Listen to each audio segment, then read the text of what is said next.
Hello students. In the previous video, we have discussed about the molecules of compounds and their symbols of elements and compounds. Combining elements in a compound, that is also have been discussed. And today, in this video, we will discuss about the ions, then writing the chemical formula of different compounds, and then molecular mass and formula of unit mass, that also will be discussed. And the last one, that is mole concept, very important topic of this chemistry class 9. So let's start now. First of all, ions. What are the ions? Some compounds containing metal and non-metal elements contain charged particles that are called ions. Means in the short, if we say, then in the very short we can say that the charged particles are called ions. They may be metals or may be non-metals. An ion is a charged particle having positive or negative charge. Okay, ion may be of two types, may be of positive or may be a negative charge on it. A positively charged ion is called cation and negatively charged ion is called anion. Got it? A positively charged ion is called cation and the negatively charged particle is called anion. So here it comes now the valency. Valency क्या है? Valency is the combining capacity of an element. Valency किसी भी element की दूसरे element के साथ में या सेम एलिमेंट के साथ में कंबाइन होने की कैपेसिटी है. जितनी ज़्यादा वैलेंसी होगी उतना ज़्यादा वो दूसरे एलिमेंट्स के साथ में कंबाइनिंग कर सकते हैं.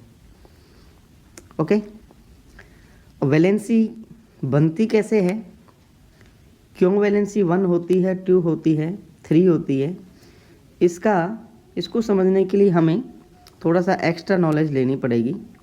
और उस एक्स्ट्रा नॉलेज को हम इस तरह से समझ सकते हैं कि वैलेंसी जो है वो किसी भी एटम में जो आउटर मोस्ट सेल है उसका आउटर मोस्ट सेल में अवेलेबल इलेक्ट्रॉन्स के ऊपर डिपेंड करती है. अब आप समझेंगे आउटर मोस्ट सेल क्या है. आई होप आप इनको और ज़्यादा डिटेल में तो अगले लेसन में समझेंगे. मैं थोड़ा सा ब्रीफ दे देता हूँ आपको. देखो, एटम में जो इलेक्ट्रॉन्स होते हैं, इलेक्ट्रॉन्स के एनर्जी लेवल होते हैं. ठीक है, इन एनर्जी लेवल को के, एल, एम और एन नाम से जाना जाता है. ये एनर्जी लेवल्स में कितने इलेक्ट्रॉन रहेंगे इसके लिए एक फॉर्मूला दिया जाता है. के को एनर्जी लेवल फर्स्ट बोलते हैं, एल को सेकंड, एम को थर्ड और एन को फोर्थ. और इसके लिए फॉर्मूला है 2n². ठीक है, कितने इलेक्ट्रॉन होंगे, एन के यहाँ पे वैल्यू दी हुई है 1 2 3 4. ठीक है, सो अगर हम के सेल की बात करें, शेल बोलते हैं इनको, एनर्जी लेवल को बोलते हैं शेल. के सेल की अगर हम बात करें, so we will have 2 × 1⁻1 2 and then we will have 2 electrons in the first energy level. ठीक है, सो फॉर एग्जांपल ये मान लेते हैं हम कोई न्यूक्लियस है किसी भी एटम का और ये इसका फर्स्ट एनर्जी लेवल है, इसको हम के से डिनोट करते हैं. तो इसमें मैक्सिमम कितने इलेक्ट्रॉन एडजस्ट हो सकते हैं, 2 इलेक्ट्रॉन्स रहते हैं. इससे पहले और एक बात बता दूं, देखिए क्या जो एक इलेक्ट्रॉन जो एटॉमिक मॉडल है वो क्या कहता है कि एटॉमिक मॉडल ये कहता है कि एटम जो है मोस्टली एक होलो बॉडी है, मतलब खोखली बॉडी है. इसके मिडिल में most of the mass of the atom is situated in the middle of the atom. और इस मिडिल में क्या क्या होते हैं, एक तो प्रोटॉन होते हैं, प्रोटॉन्स और न्यूट्रॉन्स. ये होते हैं न्यूक्लियस में, इसको बोलते हैं न्यूक्लियस, ठीक है। ये न्यूक्लियस में रहते हैं और इस न्यूक्लियस के अराउंड इलेक्ट्रॉन्स जो है वो सर्कुलर शेल में, सर्कुलर पाथ में मूवमेंट करते रहते हैं। और इसके अलग अलग थ्योरीज दी गई है, रदरफोर्ड थ्योरी और दूसरे लोगों की जो थ्योरी है वो आप अगले लेसन में पढ़ेंगे। तब थोड़ा सा बस एक इंट्रोडक्शन में थोड़ा सा समझा देता हूँ आपको। हम क्या समझ रहे हैं यहाँ पर, जो फर्स्ट एनर्जी सेल है, फर्स्ट एनर्जी लेवल है, उसमें 2 इलेक्ट्रॉन रहेंगे। उसके बाद जो सेकंड एनर्जी लेवल आएगा उसमें कितने रहेंगे, उसको समझ लेते हैं यहाँ दूसरे फॉर्मूले से कि 2n स्क्वायर। तो 2n square 2 into second energy level, और इससे क्या हो गया 2 इंटू 4, इट मीन्स 8 इलेक्ट्रॉन्स। तो second energy level that is called L, इसमें 8 इलेक्ट्रॉन्स आएंगे। उसके बाद आता है थर्ड एनर्जी लेवल। तो थर्ड एनर्जी लेवल में इसको क्या बोलते हैं हम M में कितने इलेक्ट्रॉन रहेंगे, तो फॉर्मूला लगा के देख लेते हैं। 2n स्क्वायर 2 इंटू 3 पावर 2, तो 2 इंटू 9, और ये हो गए 18। सो यहाँ 18 इलेक्ट्रॉन्स रहेंगे। और उसके बाद एक और एनर्जी लेवल जिसको बोलते हैं हम n, और n लेवल में क्या रहेंगे, कितने रहेंगे करके देखते हैं। यहाँ पे 2n स्क्वेयर, ये 2 इंटू n वैल्यू हो गई 4, सो 2 इंटू 16, और ये आ गए 32। सो n एनर्जी लेवल में 32 इलेक्ट्रॉन्स रहते हैं। अच्छा, अब यहाँ एक और बात समझने की है कि एनर्जी लेवल तो जितने भी हैं ठीक है, लेकिन कोई भी एटम जो है, एटम का जो आउटर मोस्ट सेल होता है ना, सभी में तो सारे सेल होते नहीं हैं। जो आउटर मोस्ट सेल है, एटम चाहता है कि उसमें या तो 2 इलेक्ट्रॉन हो या 8 इलेक्ट्रॉन्स हो, ठीक है। इसको बोलते हैं ऑक्टेव रूल, ऑक्टेव रूल बोलते हैं इसको। ऑक्टेव रूल को फॉलो करना चाहते हैं सभी एटम, और इसलिए जो इन एनर्जी लेवल के नज़दीक होते हैं वो इसी इलेक्ट्रॉनिक कन्फिग्रेशन को रीच करने की कोशिश करेंगे। फॉर एग्जांपल हाइड्रोजन की बात करें, हाइड्रोजन की बात करें, हाइड्रोजन में तो ओनली 1 इलेक्ट्रॉन है, ठीक है। तो ये क्या करेंगे, K सेल में रहेंगे। हीलियम देखो 2 इलेक्ट्रॉन है, और ये स्टेबल इसीलिए है क्योंकि इसमें 2 जो K सेल है उसमें आउटर मोस्ट सेल K, तो K में 2 इलेक्ट्रॉन मैक्सिमम आ सकते हैं। तो ये एक स्टेबल कंडीशन आ गई है हीलियम की। ऐसे ही स्टेबल कंडीशन 8 इलेक्ट्रॉन वाले की होगी, है ना। अब हम देखते हैं लिथियम। तो लिथियम में 3 इलेक्ट्रॉन्स हैं, तो K सेल में हो जाएंगे 2 और L में हो जाएंगे 1। लिथियम के बाद बेरिलियम, बेरिलियम में K सेल में 2, L सेल में भी 2। फिर बोरोन, बोरोन की बात करें तो K सेल में 2, L सेल में 3। फिर कार्बन, कार्बन की बात करें K सेल में 2, L सेल में 4। सो इस तरह से ये इलेक्ट्रॉन्स जो हैं नेक्स्ट सेल में आते जाते हैं। अब इससे आयन बनने से क्या रिलेशन है वो देख लेते हैं। आयन बनने के लिए ज़रूरी है कि एटम जो है इलेक्ट्रॉन्स को दे रहे हैं, डोनेट कर रहे हैं या एक्सेप्ट कर रहे हैं। इस पे डिपेंड करता है कि आयन जो बनेगा वो पॉजिटिव बनेगा या नेगेटिव बनेगा। अब इस पॉजिटिव नेगेटिव को समझिए। कोई भी जो एक एटम जो होता है, एटम जो है इलेक्ट्रॉनिकली न्यूट्रल होता है, there is no charge on it, इसके ऊपर कोई चार्ज नहीं होता। लेकिन जब ये आयन में कन्वर्ट होता है तो आयन में कन्वर्ट होने के लिए या तो इलेक्ट्रॉन ये गेन करेगा या लॉस करेगा। अच्छा सुनिए, फॉर एग्ज़ाम्पल अगर हम देखें जैसे सोडियम को देख लेते हैं। सोडियम का कन्फिगरेशन जो एटॉमिक नंबर है 11 है। तो यहाँ ध्यान दीजिए 11 है, इस मीन्स इलेक्ट्रॉन इसमें कितने होंगे, 11 होंगे, और प्रोटॉन कितने होंगे, ये भी इलेक्ट्रॉन होंगे, इसीलिए ये बैलेंस रहता है। ठीक है, दोनों इसमें इलेक्ट्रॉन और proton, electron negatively charge particles हैं, प्रोटॉन जो हैं वो पॉजिटिवली चार्ज पार्टिकल्स हैं, दोनों का नंबर सेम है। और किसी भी एटम में इलेक्ट्रॉन और प्रोटॉन का जो रेशो है वो सेम होता है, हमेशा सेम होता है। इसीलिए एटम जो है इलेक्ट्रॉनिकली या इलेक्ट्रिकली न्यूट्रल चार्ज होता है, उसके ऊपर किसी प्रकार का कोई चार्ज नहीं होता, अनटिल और unless it gives some electron और इट गेन्स सम इलेक्ट्रॉन। अब कब तो ये गिव करेगा और कब ये इनटेक करेगा, मतलब एक्सेप्ट करेगा, वो डिपेंड करता है उसके ऑक्टेव पर। अगर हम सोडियम का कॉन्फ़िगरेशन देखें तो क्या होगा, 2, 8 और 1, समझ रहे। 2 कैसे, के सेल में, एल सेल में और एम सेल में। एम सेल में 1 इलेक्ट्रॉन है। अब क्या होगा कि आउटर मोस्ट सेल इसका एम हो गया, तो ये इसको क्या करेगा, इसकी बजाय ये इधर आना चाहेगा, ठीक है, या इसको लेकर या देकर, ठीक है। तो यहाँ इसको एक इलेक्ट्रॉन को क्या कर देगा, ये डोनेट कर देगा। तो डोनेट करने से इसके पास इलेक्ट्रॉन हो जाएंगे 2 और 8। पर जैसे ही देखिए, जब इलेक्ट्रॉन कितने हो गए 10 और प्रोटॉन कितने हैं 11। अब अगर हम इनको देखें, ये माइनस के ये प्लस के, अब इनको एडिशन अगर हम करते हैं तो +1 इसका आता है। इसीलिए इसके ऊपर, सोडियम के ऊपर जो चार्ज होता है वो होता है +1, ठीक है। अब ऐसी और बातें हम अगले चैप्टर में करेंगे। तो ये थोड़ा सा बेसिक मैंने आपको नॉलेज इसके बारे में दिया, आई होप आप इसको समझ पाएंगे। चलिए, some common ions and their valencies इस प्रकार से दी हुई है।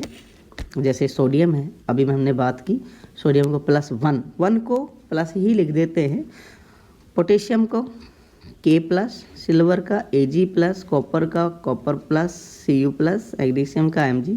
यहाँ पे 2 वैलेंसीज आ गई हैं, कैल्शियम का 2 वैलेंसीज आ गए, जिंक की भी 2 वैलेंसीज हैं, आयरन की ये फ्लैक्चुएट भी करती है, 3 भी वैलेंसी होती हैं, 2 भी होती हैं, वो हम आगे समझेंगे क्यों होती हैं, कैसे होती हैं।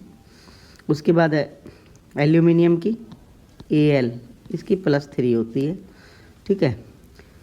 और यहाँ देखिए अमोनियम, ये हाइड्रोजन का दिया हुआ है, हाइड्राइड माइनस होता है, क्लोराइड का chlorine minus, bromide, iodide, oxide इसको O2- लिखते हैं, ठीक है।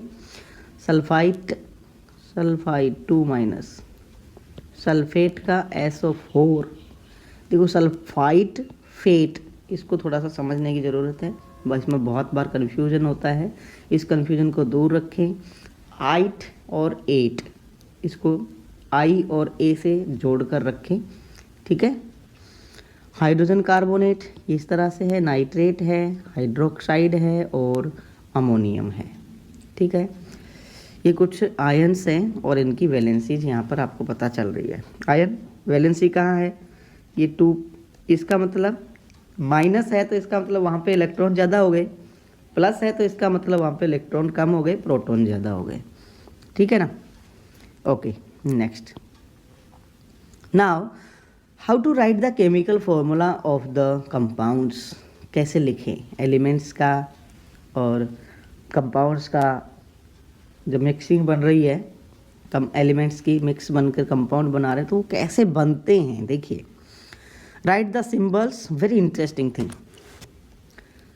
Formula of the elements or ions show that the symbol of the metal or positive ion is on the left side and the symbol or the formula of the non-metal और the negative ion is on the right side.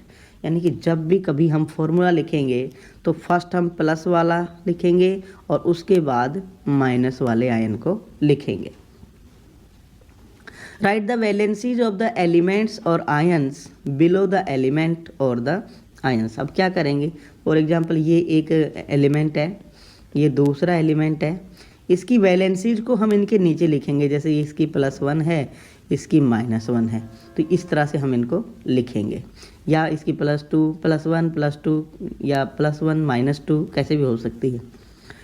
Now cross over the valencies of the combining ions. अब इनको क्या करेंगे, cross करेंगे ऐसे, ठीक है।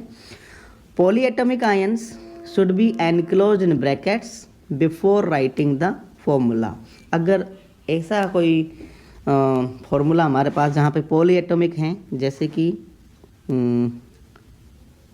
ज़्यादा पॉलीएटॉमिक यहाँ पे अभी दिखाया नहीं है, यहाँ पर जैसे SO4 आ जाए, जैसे SO3 आ जाए, अभी हमने पिछली जो स्लाइड में देखा था, जैसे ये आयन आ गए, पॉलीएटॉमिक आयन आएंगे, है ना। तो इनको क्या लिखना पड़ेगा, ब्रैकेट्स में डालना पड़ेगा। कार्बोनेट है जैसे, उसको ब्रैकेट में डालना पड़ेगा, ठीक है, इस तरह से। अब इसके साथ में लिखेंगे, ये माइनस है, -1 -2 जो भी है वो ऐसे लिखेंगे। अब एग्जाम्पल देख लीजिए, फॉर्मूला ऑफ हाइड्रोजन क्लोराइड को लिखेंगे। तो सबसे पहले सिंबल लिखा हमने हाइड्रोजन का, फिर लिखा हमने क्लोरीन का। हाइड्रोजन को पहले क्यों लिखा, क्योंकि ये पॉजिटिव है, और क्लोरीन को बाद में लिखा क्योंकि ये नेगेटिव चार्ज वाला पार्टिकल है। तो इनकी वैलेंसीज को हम लिख देंगे, ये वैलेंसीज की है, हाइड्रोजन की भी 1, क्लोरीन की भी 1। इसको क्रॉस ओवर करेंगे और हमारे पास फॉर्मूला आ जाएगा HCl। Formula of hydrogen sulphide को अगर देखें, H और S है। अब सल्फाइड का जो वैलेंसी है, देखो यहाँ पे दिया है क्या कहीं, सल्फाइड का यहाँ पे दे नहीं रखा ना। सल्फाइड की जो वैलेंसी होती है वो होती है -2, ठीक है, और हाइड्रोजन की +1 होती है। तो इसको अब क्रॉस ओवर करेंगे तो ये इसके नीचे और ये इसके नीचे। देखो हाइड्रोजन ये है और ये सल्फाइड है, इसकी वैलेंसी 1 प्लस में, इसकी वैलेंसी 2 माइनस में। अब जब लिखेंगे फॉर्मूला लिखेंगे, H और S तो पास पास लिखना ही है, तो इसकी वैलेंसी ये हो जाएगी, इसके नीचे ये आ जाएगी, इसके पैर में, है ना। तो इसके पैर में, इस तो हाइड्रोजन के पैर में कितना आ जाएगा, 1 आ जाएगा, नहीं 2 आ जाएगा। देखो हाइड्रोजन के पास क्या आ गया, 2, तो इसको 2 लिखेंगे। और सल्फाइड के पास में क्या आया, 1, तो 1 को लिखने की ज़रूरत नहीं है, इसको H2S ही लिख देंगे। Formula of magnesium chloride. अब मैग्नीशियम क्लोराइड की बात करते हैं। मैग्नीशियम की वैलेंसी होती है 2, क्लोरीन की वैलेंसी होती है 1, ये माइनस में होती है। फिर वही क्रॉसिंग और इनको करेंगे, इसके ऊपर वैलेंसी चली जाएगी, है ना। और तो देखिए कैसे, यहाँ पर क्लोरीन की वैलेंसी 1 है तो Mg तो 1 रहेगा, और मैग्नीशियम की वैलेंसी 2 है तो क्लोरीन यहाँ पर 2 आ जाएंगे। सिंपल बात ये समझिए इसको, Mg की 2 वैलेंसीज हैं, इसका मतलब कि यहाँ पे 2 इलेक्ट्रॉन की कमी है। Okay, it needs 2 more electron to satisfy its valency. Okay, so 2 valencies के लिए 2 ही इलेक्ट्रॉन से इसको क्या करना पड़ेगा, कॉम्बिनेशन करना पड़ेगा। 2 से करेगा तो इसके पास में 2 क्लोरीन लग जाएंगे, तो इसको हम लिख देंगे MgCl2, ठीक है। सेम वे कार्बन की वैलेंसी होती है 4। सिंपल बात है, 4 वैलेंसी, इसके पास 4 हैंड्स हैं, तो इसको सेटिस्फाई करने के लिए 4 क्लोरीन की ज़रूरत पड़ेगी, या और जो भी एटम आएंगे उनको सेटिस्फाई करने के लिए कार्बन को अगर ऐड करना है, कार्बन के साथ कोई भी कंपाउंड बनना है तो उसको 4 के साथ में ऐड करना पड़ेगा, ठीक है। या डबल वैलेंसी है तो बात अलग है, वो अभी आप नहीं समझेंगे, आगे क्लासों में समझाएंगे उनको। और देखिए कैल्शियम ऑक्साइड को देखिए, कैल्शियम की भी +2 है, ऑक्सीजन की -2 है, और ये बन जाएगा फॉर्मूला 2 यार कैंसिल हो जाते हैं, तो इसको सिंपलेस्ट फॉर्म में लिखेंगे तो कैल्शियम ऑक्साइड आ जाएगा हमारा। एल्यूमिनियम ऑक्साइड को देखें, एल्यूमिनियम की वैलेंसी होती है +3, ऑक्साइड की होती है -2, तो ऑक्सीजन के नीचे 3 जाएगा, एल्यूमिनियम के नीचे 2 जाएगा, और फॉर्मूला इस तरह से बन जाएगा हमारा। Then it comes formula of sodium nitrate. तो सोडियम की वैलेंसी 1 प्लस में, नाइट्रेट देखिए यहाँ मल्टी एटॉमिक नंबर है ये, तो यहाँ ये माइनस। अब यहाँ इसको अगर हम ब्रैकेट में लिखें तो ज़्यादा बेटर होता है, जैसे यहाँ पे लिखा हुआ है ब्रैकेट में, तो ऐसे भी लिख देते हैं NaNO3, ठीक है। इसको इस तरह से लिख देते हैं, तो सोडियम का भी 1, नाइट्रेट का भी 1, दोनों 1 सेटिस्फाई हो गए, NaNO3 सिंपल लिख देते हैं। कैल्शियम हाइड्रोक्साइड को ऐसे ही लिखेंगे, कैल्शियम की +2, हाइड्रोक्साइड की -1, तो ये हाइड्रोक्साइड के साथ में 2 चला गया, ठीक है, और कैल्शियम के साथ में 1 ही रहेगा। सोडियम कार्बोनेट को देखो, कार्बोनेट की जो वैलेंसी थी हमने देखा था कार्बोनेट, ये वैलेंसी देखो कितनी है, -2 है, और सोडियम की +1 है, इसकी +1, इसकी -2, तो होगा क्या, इस तरह से, ठीक है। ये इसके पैर में, ये इसके पैर में, तो इसके पैर में कितना हो जाएगा, 2 हो जाएगा, और CO3 ये -1 रह जाएगा, तो 1 को लिखने की ज़रूरत नहीं है, ऐसे ही लिख देंगे इसको, ठीक है। तो ये थे फॉर्मूला लिखना, एग्ज़ाम में इससे रिलेटेड क्वेश्चन आता है, आप इसको प्रैक्टिस करें, ठीक है। Next, it comes molecular mass and formula unit mass. Molecular mass of a substance is the sum of the atomic masses of all the atoms those are present in the molecule of the substance। देखिए, जो molecule बना है उसमें जितने atoms हैं उन सब के एटम्स के मास को अगर एक साथ सम कर दिया जाए, ऐड कर दिया जाए, तो वो उस मोलिक्यूल का मास बन जाएगा। बस यही है, ज़्यादा इसमें कुछ कन्फ्यूजन की कोई बात नहीं है, वेरी सिंपल थिंग। क्योंकि मॉलिक्यूल जो बना है एटम्स से बना है, तो एटम्स का जितना भी मास हो जाएगा टोटल, सम जो करेंगे उसको, वही उसी मॉलिक्यूल का मास हो जाएगा। फॉर एग्जांपल मॉलिक्यूलर यहाँ वाटर का देखेंगे, molecular mass is expressed in atomic mass unit. इसकी जो यूनिट होती है उसको एटॉमिक मास यूनिट कहते हैं। AMU भी लिखते थे, लेकिन आजकल इसको ओनली U के थ्रू एक्सप्रेस कर देते हैं, ठीक है। सो मोलिकुलर मास ऑफ वाटर हम फाइंड आउट करते हैं, इसका फॉर्मूला होता है H2O। फॉर्मूला लिखना क्यों ज़रूरी है, क्योंकि हमें पता होना चाहिए इसमें कौन कौन से एलिमेंट के कितने एटम मिलकर एक मॉलिक्यूल बना रहे हैं। तो वाटर मॉलिक्यूल में हाइड्रोजन के 2 एटम हैं, ऑक्सीजन का 1 एटम है, जो हमने पहले भी डिस्कस कर लिया है, पिछले वीडियो में भी हमने इसको डिस्कस किया। एटॉमिक मास की बात करें, हाइड्रोजन का एटॉमिक मास होता है 1 और ऑक्सीजन का होता है 16। सो दोनों को ऐड कर देंगे, सिंपल थिंग। तो हाइड्रोजन के एटम कितने हैं, 2 एटम हैं, मास है 1, दोनों को ऐड कर दिया, 1 × 2 प्लस ऑक्सीजन का है कितना, 16, एक ही 1 ही सिंगल एटम है तो 16 ही रहेगा, तो 2 + 16 हो जाएगा कितना, 18 यूनिट, ठीक है। In the same way nitric acid का अगर हम मोलिकुलर मास देखें तो हाइड्रोजन 1 यूनिट, नाइट्रोजन का 14 यूनिट्स होता है, ऑक्सीजन का 16 यूनिट होता है। तो हाइड्रोजन का 1 एटम है, नाइट्रोजन का भी 1 एटम है, ऑक्सीजन के कितने एटम है, 3 एटम है, तो ऑक्सीजन के मास को 3 से मल्टीप्लाई कर देंगे। सो 1, ये 1 हो गया हाइड्रोजन का, 14 हो गया नाइट्रोजन का, ऑक्सीजन के 3 एटम है और मास होता है उसका 16, तो इसको 3 से मल्टीप्लाई करेंगे, तो 1 + 14 + 48 that we will get 63। Clear, बहुत ईजी है। अब आती है बात मोल कंसेप्ट की। सो मोल कंसेप्ट को हम एक अलग वीडियो में समझेंगे, क्योंकि ये और ज़्यादा तरीके से इसको समझना ज़रूरी है, और अभी वीडियो काफ़ी लंबा हो जाएगा, इसलिए मोल कंसेप्ट के लिए हम एक और वीडियो बनाएंगे और उस वीडियो में इसको समझेंगे। चलिए।